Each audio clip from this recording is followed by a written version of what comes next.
You've got to stop drilling LSAT questions by type. This will work to a point, of course, but once you're scoring 160, 165, it often comes down to understanding the method of reasoning in the stimulus. Today, I'm going to walk you through what I would do if I wanted to ace the LSAT logical reasoning section, which is more important than ever before, since going forward, it's going to be 2/3 of the test.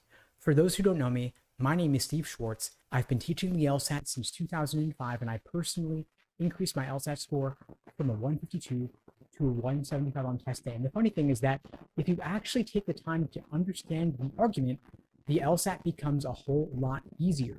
One thing we do with our students at LSAT Unplugged is we'll take students who are scoring well and we'll help them score even better by taking a question type they don't like and turning into one that they do like. So for example, let's say we have a student who really doesn't like flaw questions, but they do like weakened questions. We'll take a given flaw question, we'll transform it into a weakened question, another angle, another perspective from which to understand the argument. A little bit of manipulation of the question stem and the answer choices can oftentimes make the question that much easier. This is just one of the tools in our toolbox using the Socratic review method, which is a cornerstone of our courses and our one-on-one LSAT coaching programs. If you're interested in finding out more, you can check out the links below this video to book a call with me and my team. We'd be glad to help you out. Now, what we do with the Socratic review method is we make sure that you actually understand what is the argument saying.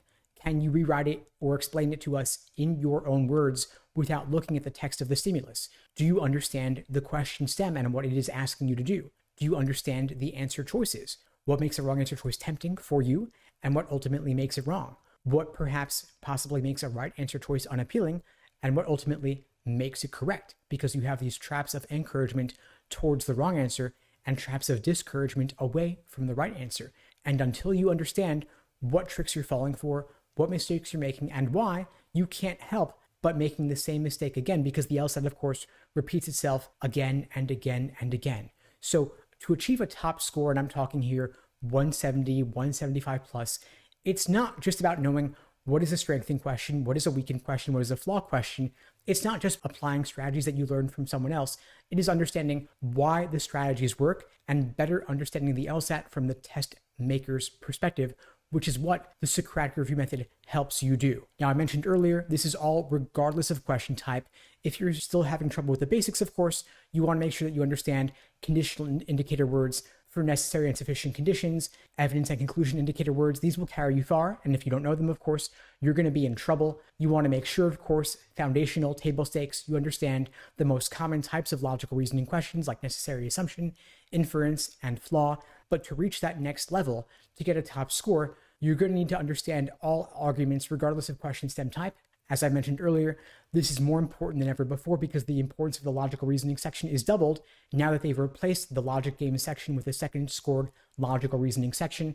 Any gains you make in your understanding of logical reasoning will be doubled across the two sections. Now, I mentioned earlier the three most common logical reasoning types: necessary assumption, inference, and flaw. I'm going to share with you three quick related wins for logical reasoning, one for each of these types, that you can implement right away. You want to make sure that you understand properly the difference between necessary assumption questions and sufficient assumption questions. This is oftentimes low-hanging fruit because some prep companies don't properly distinguish between the two.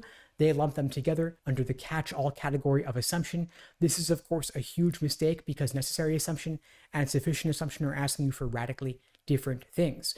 Within the category of inference questions, you want to make sure that you understand the difference between must be true questions and most strongly supported questions. Small, nuanced difference, very important difference. Now, flaw questions are one of the most common types, and people often confuse weaken and flaw. Weakening an argument does not mean destroying the argument, and weakening an argument does not necessarily mean that the argument is prone to some classic logical fallacy. The argument may not be beyond hope or beyond repair. It just means there's some gap in the argument for weaken, and we're looking to further exploit or widen that gap between evidence and conclusion. So if you're not clear on these three distinctions I mentioned earlier, make sure that you become clear on them sooner rather than later. Focus on mastering these most common question types before focusing on the rare or less common types, like evaluate the argument, cannot be true, must be false, parallels that show up a lot less often. Of course, in our programs, we cover all of the 15 or so different types of logical reasoning questions, plus the most important methods of reasoning as well, because as I mentioned earlier, it's not always about question STEM type. Now, if you're already scoring 165 or above, oftentimes at that point, traditional prep courses, on-demand videos, group classes oftentimes are not going to help you because you need personalized support to help you reach that next level. If you'd like my help, you can feel free to reach out using the links below. And in the meantime, I wish you all the best and take care.